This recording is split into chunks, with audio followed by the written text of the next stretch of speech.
जय श्री राम दोस्तों, भक्तजनों। अगर आपके ज़िंदगी में बेचैनी है और थोड़ी सी भी बेचैनी अगर ख़त्म नहीं हो रही तो समझिए फिर मुश्किल है। आपके जीवन का अल्टीमेट पर्पस क्या है, तो आपको पता चलेगा कि हमारे जीवन का अंतिम उद्देश्य जो है वो खुशी को प्राप्त करना है। तो खुशी आएगी कैसे? खुशी को प्राप्त करने के लिए हम क्या करेंगे? खुशी को प्राप्त करने के लिए हमें करना क्या है, ये सारे सवाल होते हैं। रावण जो था, रावण से भी अगर आप एक सवाल पूछिएगा तो रावण भी यही जवाब देगा कि मैं खुशी के लिए किया। खुशी के लिए इंसान बुराई करता है, क्या वह खुश रह पाता है? नहीं रह पाता। हमने देखा होगा कि कितनी बुराइयां हमारे आपके अंदर आई, क्या हम खुशी रह पाए? नहीं रह। अल्टीमेट जो गोल है जीवन का, जो उद्देश्य है, उसे बाबा जी क्या कह रहे हैं? उसे है खुश आनंद परमानंद की प्राप्ति।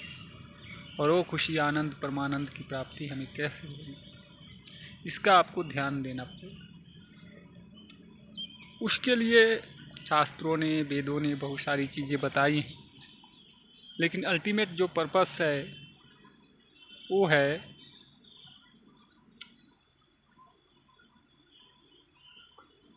भक्ति। भक्ति के द्वारा हम खुशी को प्राप्त कर सकते हैं। अब भक्ति क्या है?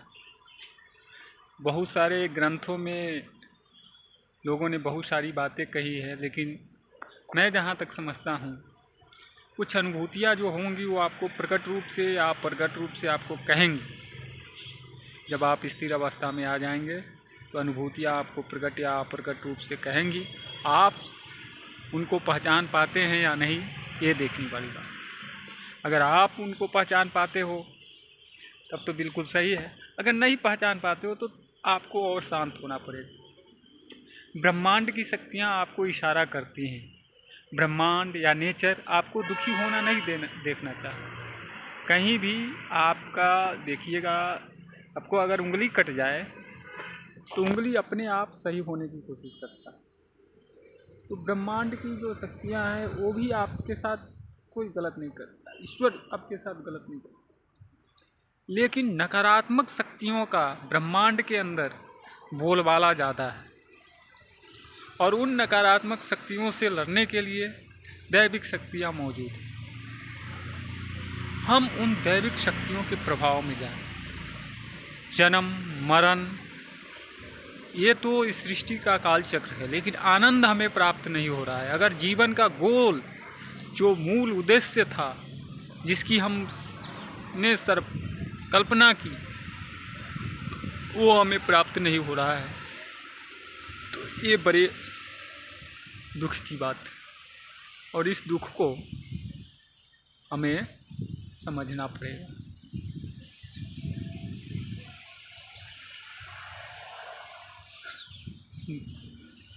बाबा जी इन्हीं सब चीज़ों को रेखांकित करते हैं। आपको तपस्या करने का मतलब क्या है? तप करने का मतलब है अपने आप में स्थिर हो जाना, अपने आप में शांत हो जाना। तपस्या, सिद्धि, ये सारी चीज़ें क्या होती हैं, इनको समझना बड़ा मुश्किल है। हम नहीं समझ पाते हैं तो हम इनके लिए बहुत लंबे लंबे शब्दों का प्रयोग करते हैं। बाबा जी ने बहुत सीधा सा बात किया। उनका हृदय जितना निर्मल और पवित्र था, तो निर्मल हृदय और पवित्र हृदय में प्रभु का वास हो गया, हनुमान जी महाराज का वास हो गया, और वो स्वयं हनुमान जी हो गए। क्या हमारा आपका हृदय निर्मल नहीं हो सकता? हो सकता है। कब? जब हमारे अंदर के अहंकार का समूल नाश हो जाए। हमारे अंदर जो बैठा हुआ है और जो स्वयं को कह रहा है कि हम ये सारी चीज़ें कर रहे हैं, उनका खात्मा हो जाए तो हमारे अंदर में जो बैठा हुआ मैं है, उस मैं को मारने की बात बाबा श्री नीम करोली जी महाराज करते हैं। बड़े बड़े ऋषियों ने, बड़े बड़े संतों ने उनको ख़त्म करने की बात कही है। तो ये एक दिन की चीज़ नहीं है कि ख़त्म होगा, हमें पहचानना पड़ेगा अपने शब्दों को, अपने शरीर की होने वाली गतिविधियों को, तो हमें पता चलेगा ये जो मैं है वो क्रोध के रूप में, काम के रूप में, मोह के रूप में, अहंकार के रूप में प्रकट होता है, और लालच, लोभ लालच में फंसा करके हमें बर्बाद करके छोड़ता है। ये मैं को मारना इतना आसान नहीं है।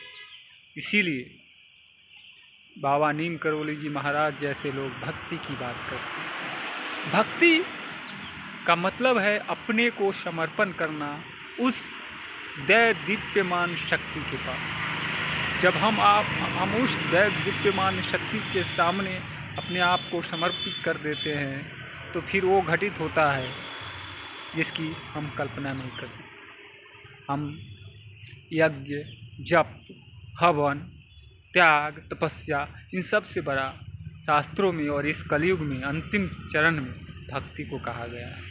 इसलिए भक्ति बहुत ज़रूरी है, और भक्ति में आपसे अगर गलती भी होती है तो ईश्वर गुरु आपको माफ़ करता है। इसलिए गुरु भक्ति आज के कलिकाल के लिए बहुत ज़रूरी है। जय श्री राम।